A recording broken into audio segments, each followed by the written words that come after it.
Muy buenas noches a todos. Hoy, pues cumpliendo otro itinerario y de invitados, hoy tenemos a una ingeniera ambiental egresada de la Universidad Distrital Francisco de Caldas, con experiencia en formulación de proyectos enfocados en adaptación al cambio climático, principalmente en alta montaña, ecosistemas de bosque altiandino y páramo.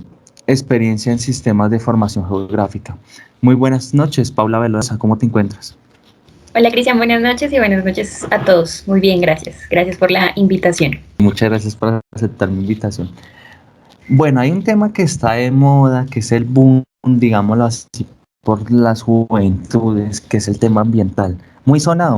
Y se estudia desde diferentes áreas, pues tú lo manejas de una área más técnica. Cuéntame qué es eso del ambiental, qué es el sistema, qué es el medio ambiente. Cuéntanos un poco de ello. Bueno, resulta que el medio ambiente es todo lo que todo lo que tenemos a nuestro alrededor. Eh, es la ciudad en la que vivimos, es la finca en la que vivimos si tú ves una finca, es el humedal que está cerca a tu casa, es la montaña que está en tu ciudad. Es nuestra familia, es las personas con las que convivimos, todo eso hace parte de nuestro medio, de nuestro entorno, de lo que tenemos sí, a nuestro alrededor. Entonces, el medio ambiente es eso, esas dinámicas naturales, esas dinámicas sociales, culturales, que hacen parte pues, de nuestro alrededor, de nuestro entorno. Ahorita en ese momento digamos que hay un boom, es porque pues personalmente creo que nuestra generación está teniendo como un nivel de conciencia mayor o más grande que el de generaciones anteriores, que tal vez no estaban como muy sintonizados con, con ese tipo de cosas. De pronto seguían sus vidas un poquito más con la cotidianidad, con la rutina de tener que Ujú. trabajar, de tener su familia y todo eso, y como que los temas ambientales no eran muy importantes para ellos. Pero entonces siento que desde algunas generaciones en adelante, pues este tema ha cobrado más importancia y por eso vemos tantos movimientos ambientalistas, como esta temática en un auge más grande. Claro, entiendo. O sea, es como ese cambio de cultural que uno ve que ya somos más conscientes, sabemos que esto es finito, que hay problemas de contaminación que incluso puede amenazar nuestra existencia o incluso la existencia de los otros animales que comparten el entorno con nosotros, ¿no? Sí. Eh, ¿Cómo se ha llevado a cabo el tema del medio ambiente en las universidades, en la academia? ¿Cómo lo has visto tú? Pues desde mi experiencia, pues porque estudié una carrera que es netamente Claro. ambiental, que es la ingeniería ambiental, eh, digamos que siento que la Universidad Distrital, de donde soy egresada, tiene un pensum bastante diverso, bastante eh, como está muy bien, es muy integral, por decirlo de esa manera. Entonces, pues, tanto nos manda como hacia los conocimientos técnicos, de pronto hacer el análisis biofísico de tal territorio o el socioeconómico, todo eso también como hacia la parte más de conciencia, ¿sí? Entonces, pues, digamos, en mi carrera y en lo que yo estudié en mi universidad, pues, el tema ambiental, digamos que es bastante, pues, digamos, era el tema de todos los días.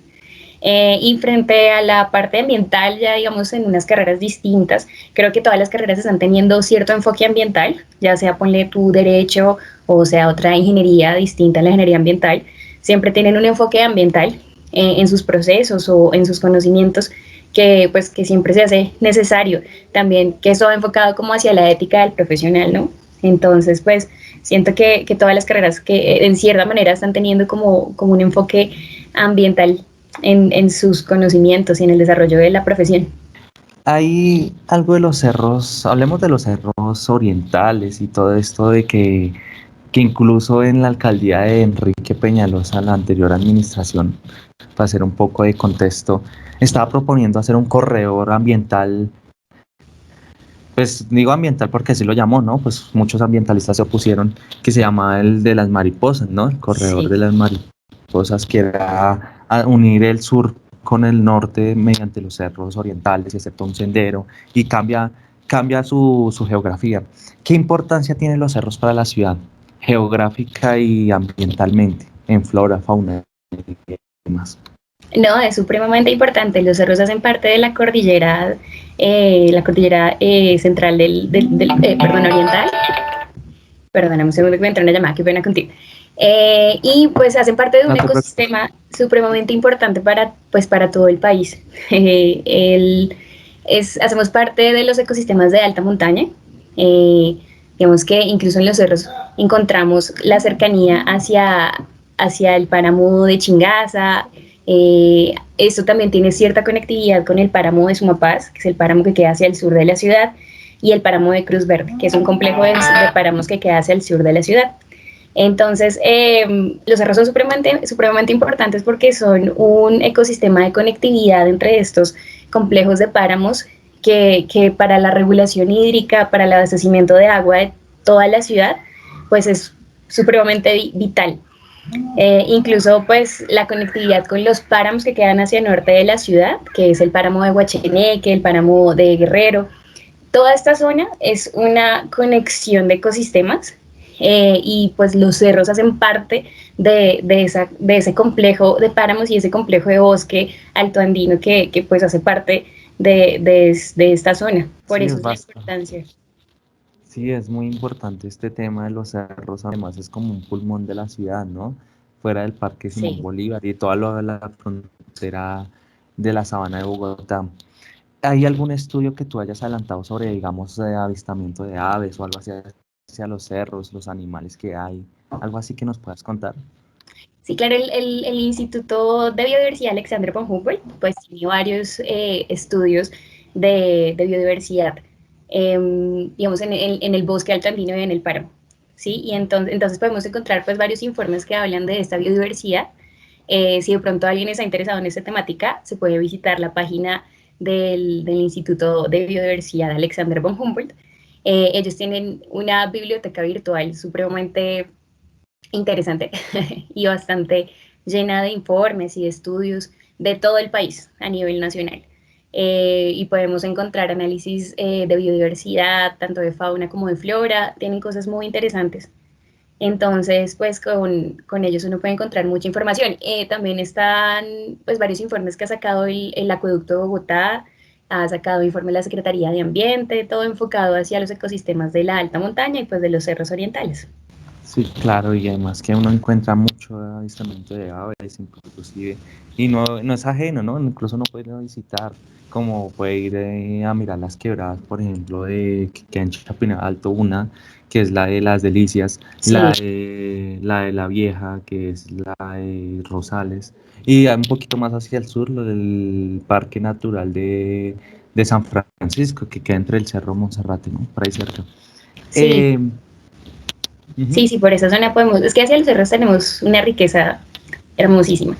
Nada más los dos ejemplos que me das, también hacia allá, hacia Monserrate salimos ya hacia el páramo de Cruz Verde, vamos hacia el Parque Mata Redonda, por la Calera salimos hacia el páramo de Chingaza. Bueno, ahí encontramos una riqueza de diversidad muy bonita. Que se pueden visitar, ¿no? Es como hacer parte de esta, Exacto. aunque está por lo del virus y demás, se ha deteriorado un poquito esto, pero es como apropiarnos de todos estos recursos que tenemos disponibles, ¿no? Y recordemos que el páramo que tu nombra de la Cruz Verde nace el río Tunjuelito, ¿no? Por ahí cerca, eso es queda por el lado del Cerro de Guadalupe, hacia arriba. En el páramo de Sumapaz nace el río Tunjuelito, hacia el sur. Sí. El río, el que nace en el páramo de Sumapaz es el río Fucha. Vale. Perdón, el Cruz Verde nace el río Fucha. Sí, y en el de Sumapaz nace el río. Perfecto. El río Tunjuelito. Errores que uno corregir, ¿no? Pero estaba seguro que era en el. No, la aclaración porque estaba seguro. Si ahí me hacen un test, yo digo, sí, lo firmo, como dijo Santos, lo firmo en mármol, que ahí nace el río. Son errorcitos que se puede corregir. Sí, claro. No, no es perfecto en este tema. Sí. Bueno, hay un tema que es las constructoras. ¿Qué papel desempeñan ellas, no? Porque las urbanizadoras, y estamos hablando de las legales, ¿no? Porque las ilegales, las invasiones, como lo que se ha dado en el NUSME, ¿cómo evitar todo ello? ¿Qué estudios se adelantan? ¿Cómo se puede hacer una política pública analizado desde tu experiencia y tu carrera? Bueno, lo que pasa es que por el crecimiento de la ciudad, la urbanización viene siendo necesaria, porque pues cada vez aumenta más la población al menos acá en Bogotá, entonces pues la gente necesita dónde vivir. eh, pero pues ya existen muchas normatividades enfocadas hacia las constructoras para manejar todo el sistema de gestión ambiental, que pues obviamente evita que se degraden ecosistemas o que tú construyas sobre un bosque o sobre los cerros orientales, ¿sí? Digamos que hay muchas leyes y mucha normatividad que previene que se degraden los ecosistemas al extenderse la urbanización, ¿sí? La urbanización, lo que te digo, pues viene siendo necesaria por el crecimiento poblacional, pero pues obviamente con los controles debidos, ¿sí? No puede ser que una constructora te diga como, ah, no quiero, por ejemplo, el caso las construcciones en los cerros orientales. Sí, hay muchas constructoras que tú ves y le tienen unas ganas a construirle allá los cerros porque aparte de una vista súper bonita, pues son construcciones súper grandes y casas de muchos metros cuadrados y Muy pues ostentosas. muy ostentosas, exactamente. Y que obviamente a la constructora le van a pagar 3.000 millones de pesos por un apartamento. Entonces, pues las constructoras se les hace agua en la boca por construir en estas zonas, pero pues obviamente tú tienes, es supremamente importante para la ciudad conservar estos pulmones, estos ecosistemas que se han logrado conservar pues aún después de la extensión de la urbe. La otra es el ejemplo de la reserva de la Thomas Van der Hamen.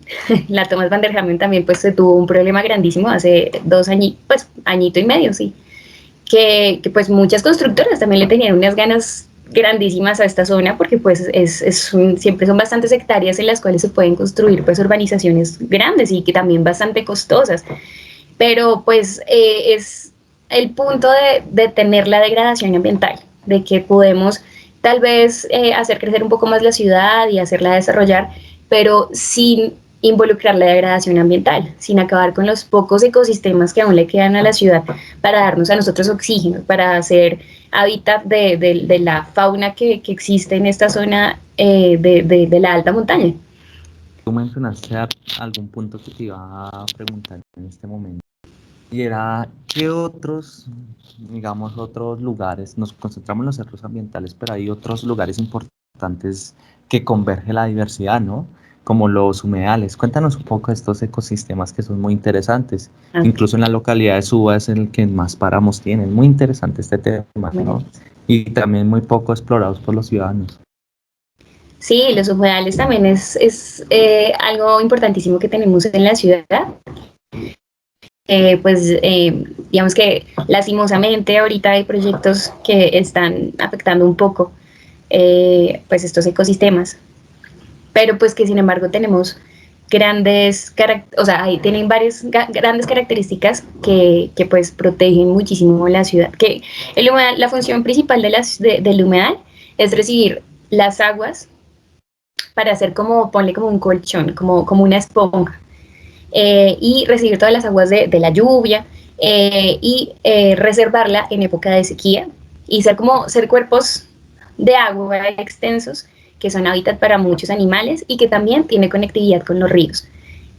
Muchas veces no nos damos cuenta, pero el humedal tiene conectividad tanto con la montaña como con los cerros, pues, con los cerros orientales en el caso de Bogotá, y conectividad con el río. Es como un puente de conexión entre la montaña y el río.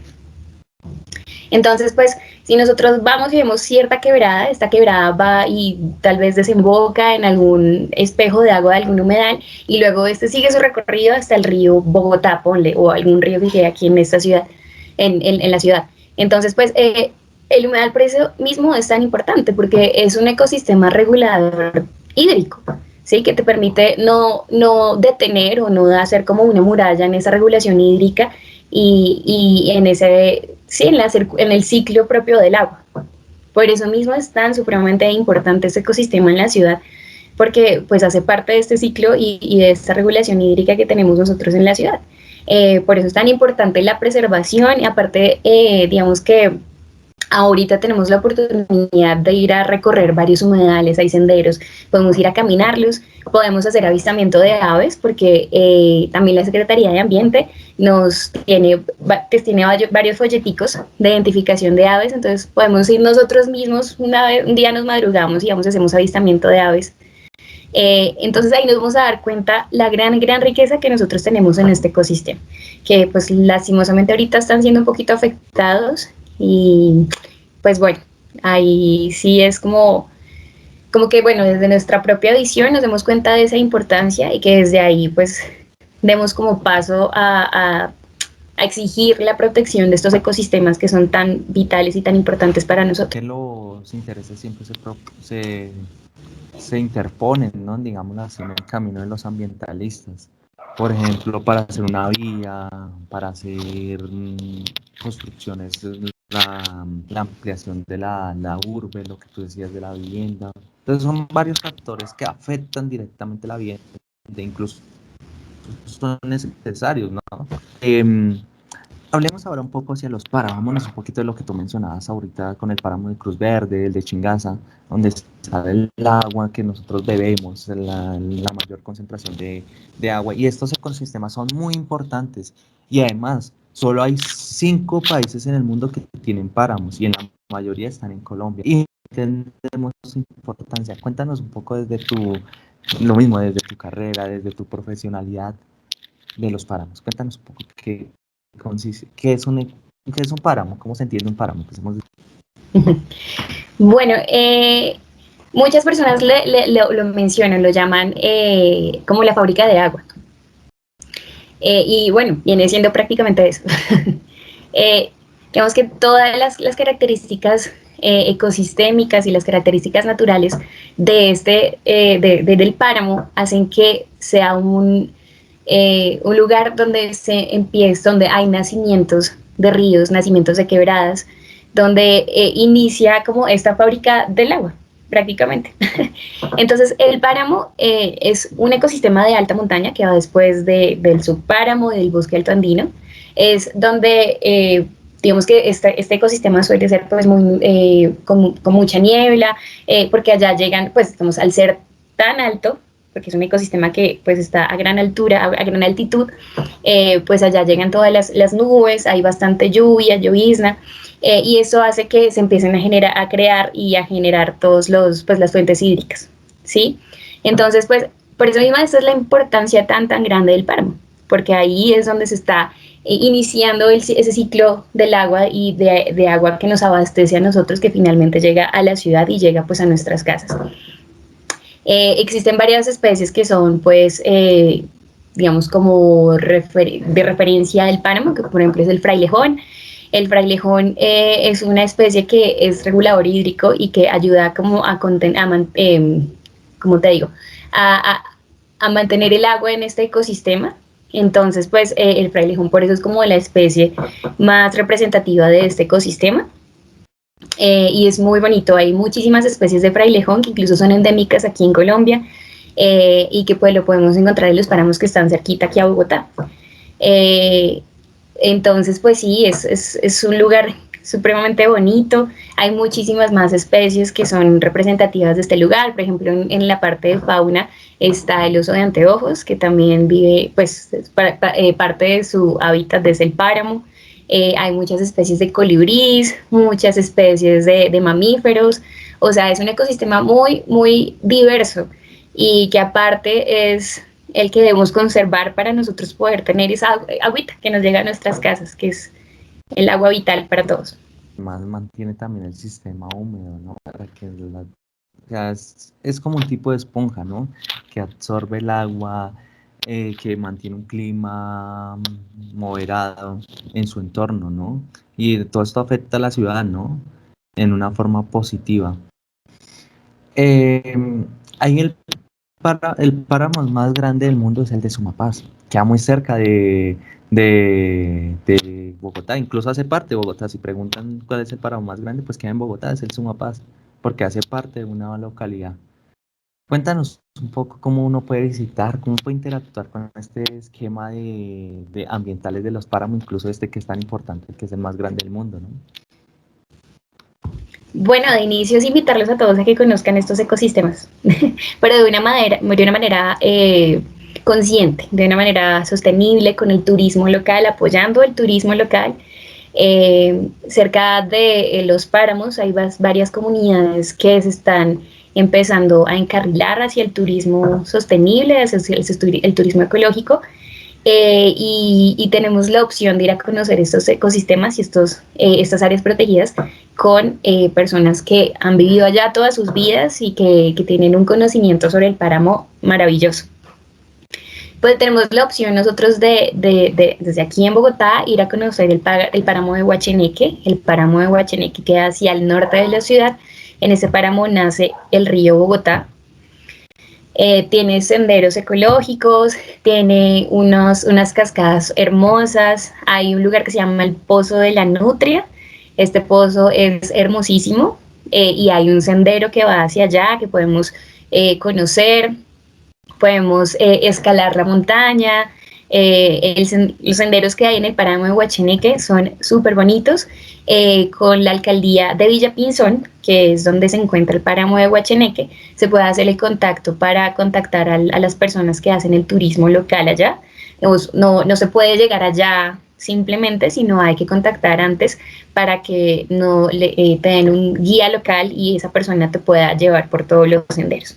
¿Sí? Esta es la forma de hacer un turismo consciente y apoyar los guías locales y el turismo local. Otro de los páramos que podemos visitar es el páramo de Chingaza, que queda ya hacia el oriente, hacia La Calera. Bueno, pues el páramo de Chingaza es grandota y tiene bastantes entradas, pero pues digamos que desde Bogotá, generalmente la más sencilla es entrar por la Calera. Allá lo mismo, hay que contactar a a parques nacionales naturales, y ellos también te asignan un guía para poder conocer los senderos y los lugares representativos del páramo de Chingaza. También es un páramo hermosísimo que tenemos muy cerca de la ciudad. Lo mismo también podemos visitar el páramo de Cruz Verde y el páramo de Sumapaz. Páramo de Sumapaz es ir hacia Usme Pueblo.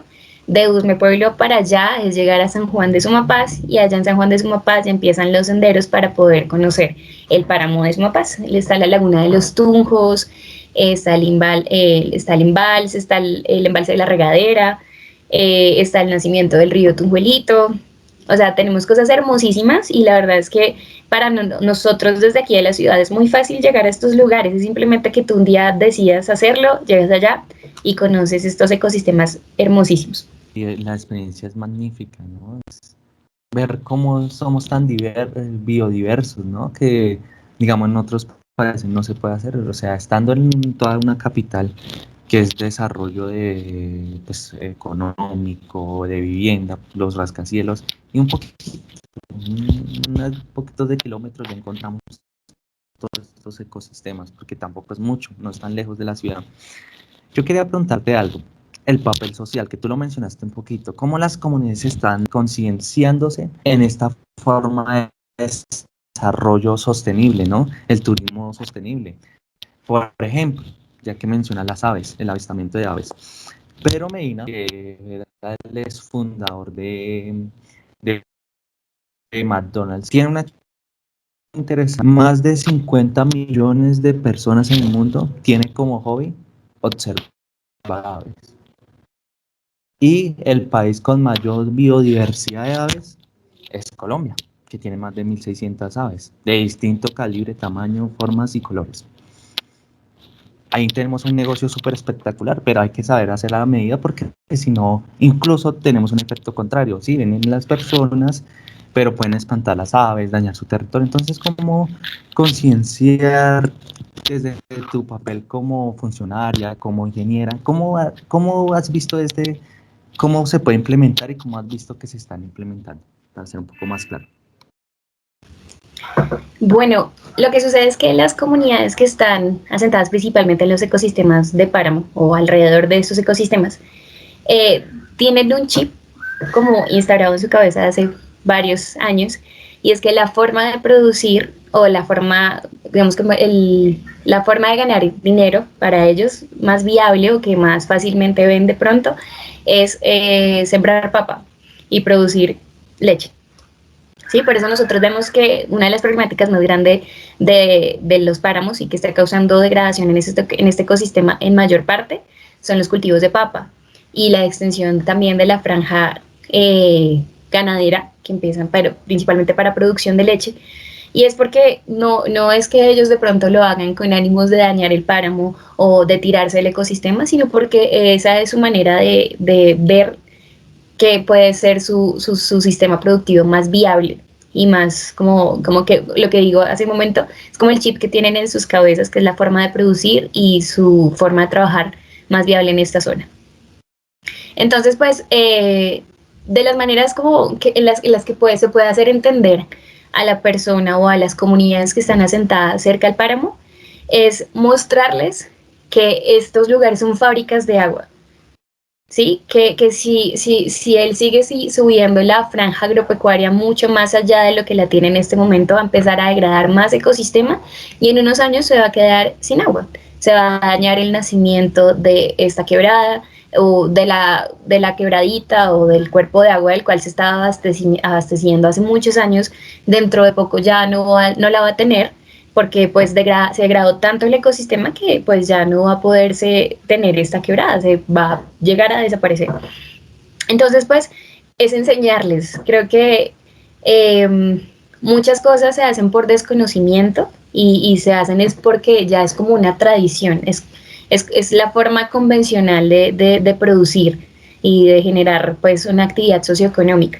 Entonces pues es llegarles como con esa explicación de hacerles entender que hay formas distintas de llevar una actividad económica distinta sin necesidad de usted seguir degradando el páramo, ¿sí?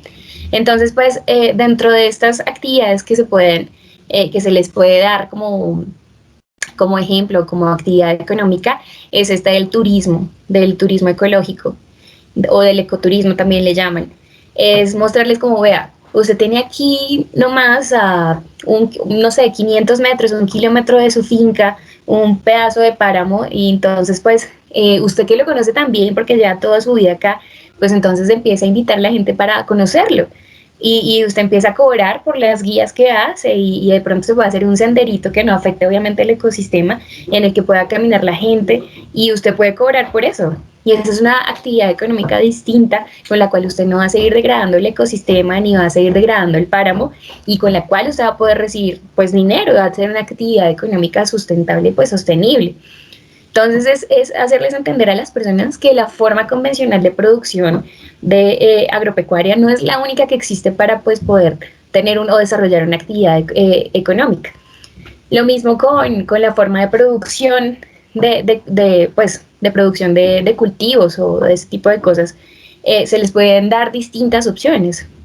No es que la persona ya se va a volver un guía local y ya no hace más, ¿no? Sino se le puede dar la opción también de cultivar especies diversas, no solamente papa, no solamente producir leche, sino que esta finca que de pronto él puede llegar a tener a esta altitud, a este clima, le puede dar para producir X o Y especie y que va a ser más diverso el lugar y que va a causar menos afectación al ecosistema de páramo. Entonces, pues, dentro de las experiencias que yo he tenido participando en proyectos de implementación de medidas de adaptación y de pues, mitigación al cambio climático y a la degradación de ecosistemas, se inicia llegándole a la comunidad, explicándoles por qué no se puede seguir degradando el páramo y el ecosistema, y ellos son supremamente receptivos y entienden a la final por qué tienen que dejar de hacer esa actividad como la están haciendo y hacer como un cambio en estas actividades económicas. Bastante interesante lo que mencionas. Y sí, es como cambiar este paradigma del colonialismo, ¿no? Que era eso, llegar a una tierra y arrasar con todo, ¿no? Entonces ahora no, porque no la hacemos propia. Es como ese paradigma que te entiendo que quieres llegar y que muchos han llegado a esa conclusión, muchos ambientalistas.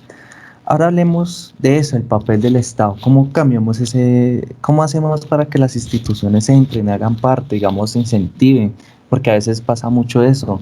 El Estado no se apropia de este tipo de medidas ambientales, la Secretaría de Ambiente. ¿Tú cómo lo ves?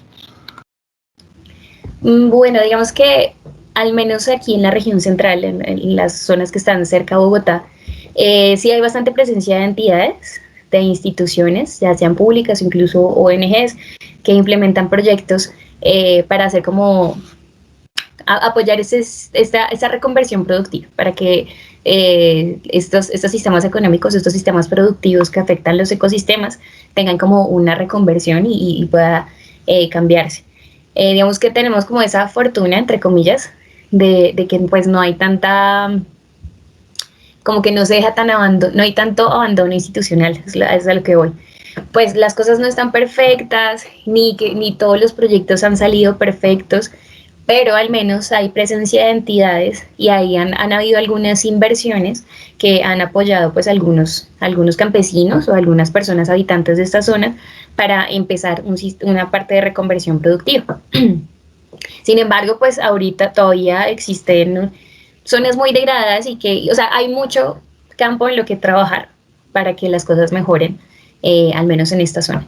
A nivel Colombia hay muchas, nosotros somos conscientes que hay muchas zonas abandonadas, muy abandonadas, tienen un abandono estatal grandísimo, grandísimo, entonces pues las personas se van a veces por la actividad más fácil, ¿sí? Por eso es que nosotros vemos a veces que incrementan los cultivos de coca, ¿sí? Porque la presencia que hay de pronto en un territorio es de, no sé, de guerrilla, bueno, no quiero meterme tanto con ese tema, pero pues el camino más fácil para ellos es llegar y coger su finca y llenarla de coca porque pues es lo que más fácil, sí, más dinero le trae, como la actividad económica más sostenible, más, no sostenible, no, qué pena, como más que le genera ingresos, de cierta manera. O por eso vemos que hay minería ilegal, o por eso vemos que hay pesca ilegal. Sí, entonces este abandono estatal hace que las personas decidan irse por estos caminos que de alguna manera le van a generar un ingreso económico. Otra cosa es que, digamos, las vías de acceso a muchas veredas, a muchos pueblos de la ciudad, pues están muy mal, ¿sí? Son caminos súper destrapados. Entonces, ¿cómo tú le vas a pedir de pronto a un campesino porque no produce, no sé, cacao o cultive café o algo? Si no va a haber alguna manera de usted sacar esos productos a un pueblo o una ciudad para venderlos, porque las vías no están o están dañadas o se demora 3, 4 días en llegar al pueblo más cercano. Entonces, ¿de qué manera se le va a pedir a esa persona como tenga una actividad económica distinta, haga una reconversión productiva, si pues digamos, su lejanía con las cosas es bastante fuerte? Entonces, el abandono estatal en muchos lugares del país es gravísimo. Entonces, es lo que produce en muchísimos casos esta degradación ambiental. El mejor ejemplo es el Amazonas, ¿no? O sea, digamos, para llegar a Leticia, la capital del Amazonas, es algo complicadísimo, es casi una travesía, ¿no? Es algo utópico llegar a estos tipos de regiones, incluso a la ciudad, ¿no? Estoy hablando de perdón, de la capital, porque ciudad no es a la capital. Incluso imagínate llegar a las poblaciones más lejanas. Y entonces lo mismo, el turismo ahí se ve afectado, se afecta el comercio, lo que tú decías de como los tipos de productos y de vender cacao, etcétera. Es como un problema estructural, ¿no? Ahora hablemos un poco del cambio climático, ¿no? Todo el mundo menciona el cambio climático, pero ¿en qué consiste? ¿En qué nos afecta? Para dejar más claridad, ¿no? Pues parece una pregunta, digámoslo así, algo obvia, pero es mejor dejar claro, ¿no? No hay cosas obvias ni preguntas tontas, ¿no? Sí, no, no. Bueno, hay dos conceptos como en este campo, que es la variabilidad climática y el cambio climático. Variabilidad climática son esos cambios a tiempos más cortos, es decir, como cambios como más inmediatos que se ven en el ambiente, y el cambio climático es un cambio más progresivo y que se va viendo como a mayor cantidad de tiempo.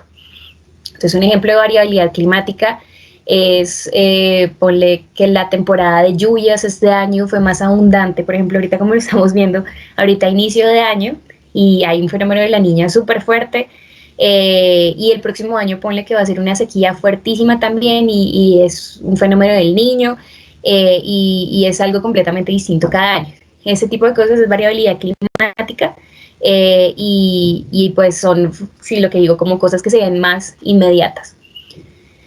Y el cambio climático es lo que te digo, además a largo plazo, es, digamos, ponle tú el ejemplo, es que se suba 2 grados Celsius la temperatura promedio del mundo o del planeta, y esto va a causar ya problemas mucho más globales y mucho más grandes, como por ejemplo el derretimiento de los polos, el cambio un cambio de clima en cierta zona que de pronto era un bosque y luego se vuelve un desierto. Este tipo de cosas es lo que va causando esta variable, este cambio climático. ¿Sí? Que son como cosas a más grandes rasgos y a más, pues, a nivel global. Entonces, pues, a grandes rasgos, estos son como los dos conceptos que se manejan en este campo. Bueno, espero haberme hecho entender. Sí, creo que quedó claro y además esto no es nuevo, esto ya investigando lo Carl Sagan desde el 70, incluso antes, se veían como pestañeos. Carl Sagan en la serie de Cosmos o en el libro, él es un gran divulgador científico, explicaba esto con Venus. Él decía, al principio Venus, y no es el planeta más cercano al Sol, no, es el segundo, el más cercano es Mercurio. Entonces, él decía, se veía una superficie, atmósfera muy, muy densa. ¿Y esto por qué era? Pensaban que era por agua. Después investigaron y no era por grandes cantidades de agua, sino de dióxido de carbono. Y esto generaba una densa, una capa. Y entonces se volvía un círculo vicioso. Entonces llegaban los rayos del sol, penetraban, mas no salían. Entonces seguían ahí acumulándose en la atmósfera y volviéndola densa. Y convirtiendo, en vez de haber aire, oxígeno, había grandes cantidades de gases. Y esto genera temperaturas por encima de 400 grados centígrados. Imagínate esto. Y entonces él decía, esto lo mismo puede pasar en la Tierra.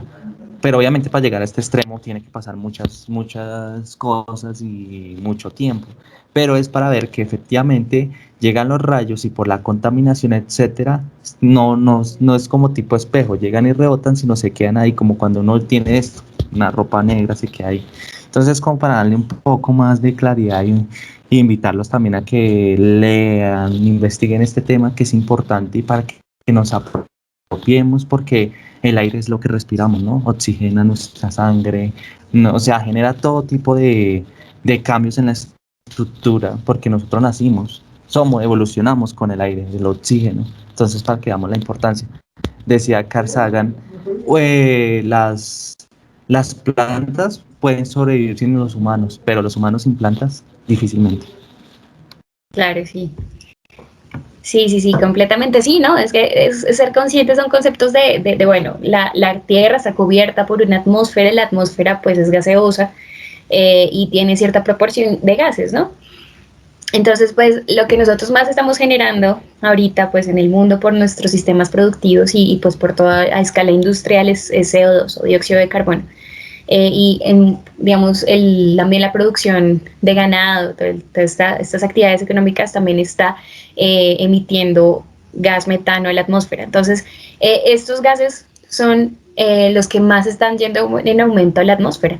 Entonces, ¿qué pasa con estos gases? Lo que hacen es como absorber más calor, ¿sí?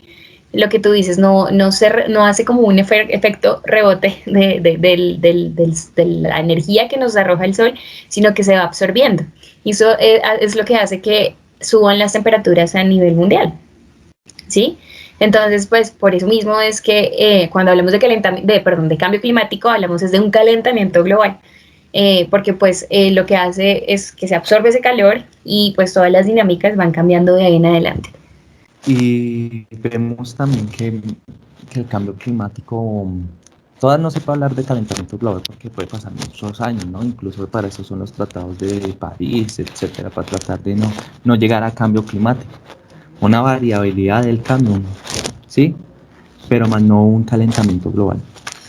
Bueno, yo quería preguntarte ahora, ¿es mito, es verdad que si uno deja de comer carne, o sea, reducir el consumo de carne, también mejora el ambiente, la atmósfera del planeta? Que muchos consideran ello, ¿no? Bueno, ¿qué sucede? todo lo que nosotros consumimos a nuestro diario vivir tiene como un sistema productivo que viene para tener esa cosa que nosotros tenemos en este momento. Para el celular necesitamos pues ciertos metales y ciertas cosas que tiene el celular que va a requerir pues de la minería, ¿sí? Para consumir una verdura también esto vino de un cultivo, que puede ser un monocultivo, puede ser que nosotros consumamos orgánico, puede ser de un cultivo orgánico, puede ser de un cultivo agroecológico. Todas las cosas que nosotros consumimos en nuestro diario de vivir vienen obviamente de un sistema de producción. Lo mismo pasa con la carne, ¿sí? La carne pues obviamente pues viene del sistema productivo de la ganadería. ¿Y qué sucede? Al menos aquí en Colombia, pues bueno, en muchos lados, pues en general en Latinoamérica, la ganadería es una ganadería extensiva. Es decir, que muchos productores tienen una cabeza de ganado por hectárea. Es decir, que es muchísimo espacio por una vaquita nomás o por una cabeza de ganado. Entonces, digamos que al haber más y más y más, digamos, demanda de carne por las personas de la ciudad, por las personas de los pueblos, por las personas de todos lados, pues más vacas se van a requerir, ¿no? Entonces, más espacio para esas vacas se va a requerir para producir más carne. Entonces, ¿qué sucede? Que al menos, por lo menos acá en el Amazonas, se le está abriendo campo a esta ganadería, es quitando la selva, ¿sí? Deforestando, porque pues, digamos que hacia estas zonas es que se ve mucha parte de la ganadería. Entonces, pues, como es una ganadería tan extensiva, digamos que nunca se va a llegar al punto en el que digamos hasta aquí vamos a necesitar espacio, sino pues cada vez entre más oferta, más demanda de carne haya, pues más espacio se va a requerir, ¿sí?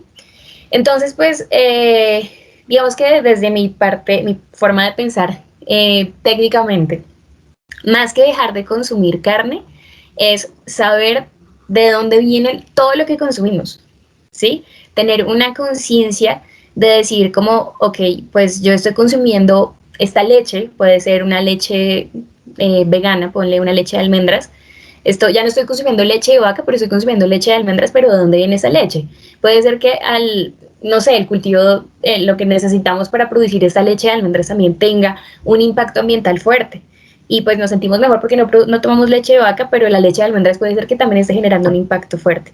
Entonces, pues, digamos, más que nosotros decir como voy a dejar de comer carne de res, voy a dejar de comer pollo, voy a dejar de comer, es entender que nosotros debemos saber y ser conscientes de que todas las cosas que consumimos tienen un pasado y que nosotros necesitamos saber de cuál es ese pasado y que tenemos que ser conscientes de cómo se producen esas cosas para que, digamos, que las cosas sean como de lo más consciente posible, ¿sí? ¿Qué pasa con la carne? Digamos que la mayoría de sistemas de producción de la carne es así extensiva, entonces pues digamos que si tú dejas de comer carne sería una gran ayuda porque pues estarías demandando menos carne de lo que sueles demandar. Sí, pero entonces también tenemos que ver que existen algunas opciones de producción de carne que son mucho más, digamos, como más sostenibles. Están los sistemas silvopastoriles, hay el sistema silvopastoril, en el cual no es un sistema extensivo de ganadería, sino más intensivo, y no tienes un peladero de pastos y de pastizales para el ganado, sino que ya las vaquitas están en medio de un bosque. Las vaquitas son rumiadoras de árboles, no solamente comen pasto, sino que también pueden comerse la ramita del árbol, la hojita, no sé qué. Y este es un modelo de producción mucho menos impactante para el medio ambiente y mucho más sostenible, ¿sí? Entonces, digamos, es una persona que no quiere ser vegetariana, que de pronto le gusta la carne y tal. Una manera sí es reducir la cantidad de carne, que porque pues hay muchas personas que comen carne todos los días, pues no es necesario, el cuerpo tampoco te pide que comas carne todos los días. Pero si puedes bajar esa cantidad de consumo de carne y también tú ponerte a investigar qué productor tiene un sistema de producción sostenible, que tú digas como esto impacta menos el medio ambiente. Esto hace que pues yo sigo comiendo mi carne y todo porque me gusta, pero pues estoy siendo consciente de dónde estoy consiguiendo esta carne que quiero consumir. Lo que tú mencionabas, saber de dónde proviene, porque uno cree que le está haciendo mejor al medio ambiente y puede ser que cause el efecto contrario. Pasa, por ejemplo, con lo que estamos ahorita con los movimientos de los carros eléctricos. Sí, está bien, disminuimos el CO, o las emisiones de carbono. Pero para adquirir las baterías necesitan cobalto y todos estos minerales. ¿Y cómo los sacan? Con minería salvaje. Entonces estamos fomentando el mercado eléctrico, pero vemos cómo estamos afectando otras regiones. No tanto de la atmósfera, pero, o sea, es paradigmático, porque toma, lo vamos a afectar porque estamos fumando árboles, estamos, sí, digo estamos porque pues somos la raza humana, ¿no? Y yo Sí, también consumo cosas eléctricas, también, por ejemplo, a decirlo así vulgarmente, voy al baño, contamino el río Bogotá, sí, todo eso. Entonces, somos parte de un sistema que aunque no queramos, estamos haciendo parte del problema. Y es sí, parte de la evolución, ¿no? Porque de todas maneras, pues, un cocodrilo se come a una presa, él también afectar el ambiente. Lo que pasa es que todo estaba como en su orden, sino que luego el humano, con su desarrollo tecnológico, lo ha impactado, pero obviamente, pues todo, si mañana los cocodrilos se vuelven inteligentes y empiezan a crear una civilización, posiblemente también empiezan a desforestar y hacer todo este tipo de medidas, ¿no? Es parte de la evolución, ¿no? bueno, pues lo que Pensar pasa es primero. que, pues, digamos, en la naturaleza todo es, Sí, digamos, que todo es cíclico, ¿sí? sí, Digamos que nunca hay algo por fuera de de un ciclo, sino que todo está dentro de un ciclo, ¿sí? Entonces, esto hace que no hayan tantos, digamos, desechos, que no hayan tantos residuos dentro de un ciclo natural. Pero entonces lo que pasa con los seres humanos es que nos salimos de esos ciclos, ¿sí? Precisamente por el desarrollo tecnológico, por la facilidad de hacer esta actividad o la otra, pues nosotros nos salimos de esos ciclos y nosotros nos fuimos por un camino lineal, ¿sí? En el que extraigo, produzco, consumo y desecho. ¿Y qué pasa con ese desecho? Pues ahí se queda. ¿Sí? Es un sistema lineal en el que estamos enfocados y eso es lo que nos está trayendo tantas problemáticas ambientales, porque nosotros estamos desechando muchísimo más de lo que la naturaleza puede volver a integrar dentro de sus ciclos naturales. Entonces, pues, digamos que sí ha hecho parte de la evolución del ser humano, pero pues, digamos que ahorita más que la evolución, es como esas ganas de ser consumista y de tener absolutamente todo lo que nos muestra pues los medios de comunicación de tener como un sistema tan globalizado que pues queremos tener muchísimas cosas y acaparar muchas cosas que a veces ni siquiera son tan necesarias para nosotros mismos, ¿sí? Entonces pues digamos, yo soy fiel creyente de que podemos volver a incluirnos dentro de un sistema dentro de un sistema cíclico de producción, que viene siendo la economía circular, donde los residuos no sean mayores a lo que la tierra puede recibir y que podemos volver a ser parte de un ciclo. Es muy difícil, pues al nivel de producción tan industrializado que hay de todo en el mundo, pero que no es imposible y que hay muchísimas opciones y muchos avances también, incluso tecnológicos, que permiten que la economía vuelva a ser circular y que podamos ser parte nuevamente de un ciclo natural. exacto. Y sin dejar de ser productivos, o sea, sin afectar la economía, que es lo que más preocupa al mundo, ¿no? Por ejemplo, cuando se proponía lo de los aguacates, y entonces decían, no, pero es que el petróleo, sí, todo el mundo se mueve por petróleo, ¿no? O sea, la economía, Sí. los viajes, el desarrollo industrial, hasta de conocimiento, se puede mover por el petróleo, se puede decir. Eh, ¿Qué políticas ambientales tú crees que podríamos empezar y medidas también tips, por ejemplo, porque como dice, para cambiar el mundo pues se necesita que todos cambiemos, entonces individualmente podemos, grano a grano se hace la arena del desierto, ¿no? Entonces, ¿qué políticas y qué medidas individuales podemos empezar a tomar para cambiar un poco esto? Bueno, yo creo que, pues, en cuanto a las políticas, Colombia es el país de las leyes, ¿no? Existe una ley para cada cosa y la parte ambiental no es una excepción. Hay muchas políticas que son supremamente interesantes, son muy chéveres que si se llevaran a cabo, pues serían muy chéveres. Eh, yo creo que las más importantes son las de reconversión productiva, de enseñarle a las personas que están en el campo a que hay opciones distintas de producción. Eh, lo que hablamos en un momento, que no haya ese abandono estatal que hace que la gente vaya por cosas que no son las mejores Creo que esas son las cosas más importantes. Y también que nosotros desde la ciudad, obviamente esto no es solo cosa de las personas del entorno rural, sino nosotros desde la ciudad, eh, tengamos como ese límite de consumo de las cosas que son necesarias para nosotros y esa conciencia de que estamos consumiendo cosas que vienen de un sistema productivo sostenible en lo posible y de algo que no está impactando tanto el medio ambiente. ¿Sí? Entonces es como de los tips que doy, es que seamos conscientes de lo que estamos consumiendo, que seamos conscientes de lo que nosotros estamos comprando, de lo que nosotros estamos adquiriendo, si son cosas que realmente necesito, si me compro esto o lo otro, ¿será que lo necesito? ¿Será que en un mes ya lo estoy desechando y lo estoy mandando al relleno sanitario? ¿Realmente necesito eso que estoy comprando?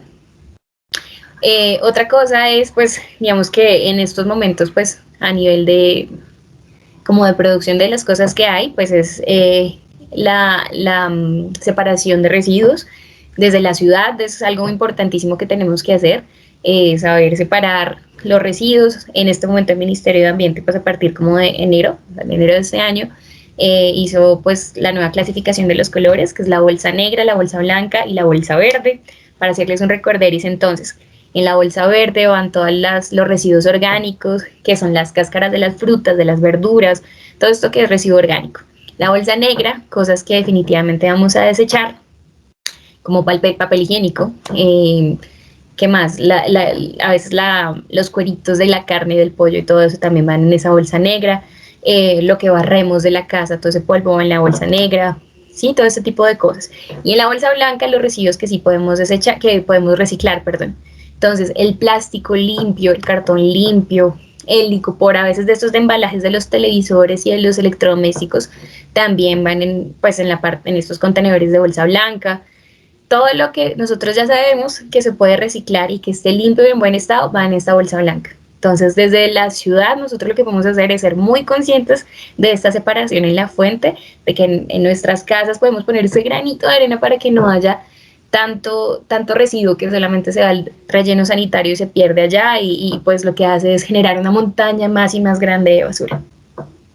Tenemos también que ser conscientes con residuos especiales que tenemos en nuestra casa, que no se puede botar a ninguno de estos tres contenedores, como por ejemplo las pilas, las baterías, también el aceite de cocina usado, las lámparas o los bombillos estos que son fluorescentes o fosforescentes, todos estos tipos de cosas.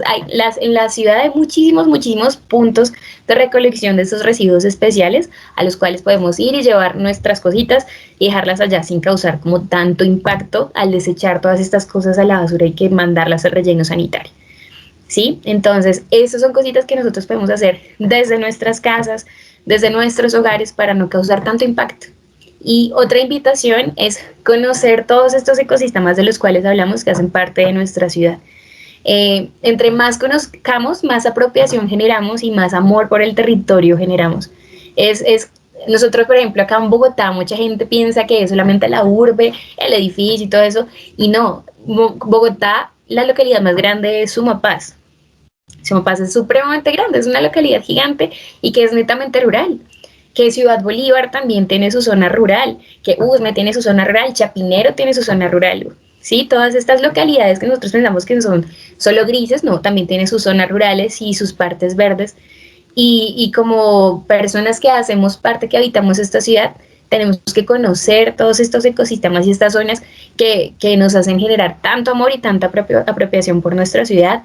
Y pues en general, pues todo el territorio de nuestro país es maravilloso. Entonces, la invitación es a conocer todos estos ecosistemas y estos lugares tan bonitos de forma sostenible, apoyando el turismo local.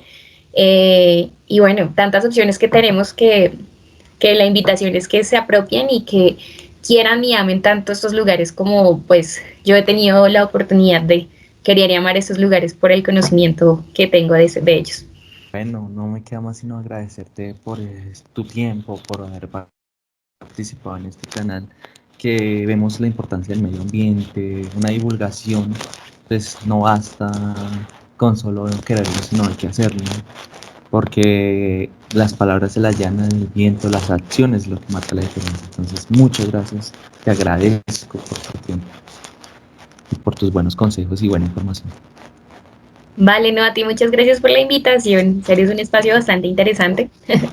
Y bueno, cualquier duda que tengan, pues me imagino que contigo y pues Sí, si gracias quieres nuevamente. dejar tus redes sociales o Ok. grupos de, digamos, de alta montaña que hagan acampamento, no sé, lo que quieras divulgar aquí.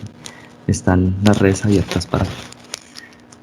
Vale, listo. Pues no, por ahora sí, si tienen alguna duda, algún contacto que quieran hacer conmigo, mi correo es paularocio-21@hotmail.com.